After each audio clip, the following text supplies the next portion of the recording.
Polishing gemstones is both an art and a science. It's the process of transforming a rough stone into a dazzling jewel that captures light beautifully. The first step is always inspecting the stone's shape and natural flaws. Would you like any changes or more information about gemstones or the polisher? Once you understand the stone's structure, you start with coarse grinding wheels. This stage shapes the gem and removes surface imperfections.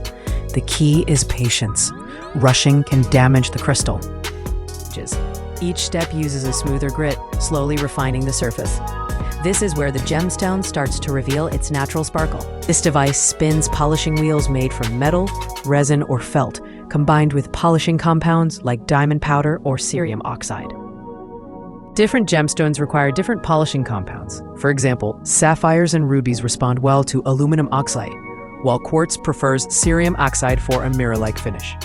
Polishing is done in stages: pre-polish, main polish, and final polish.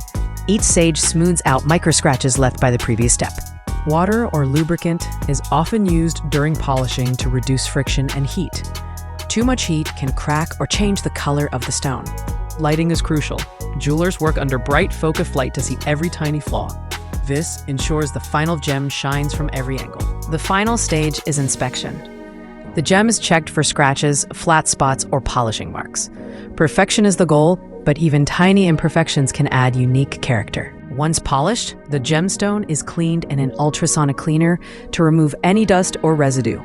This step reveals the stone's full brilliance. From a rough, dull rock to a sparkling treasure.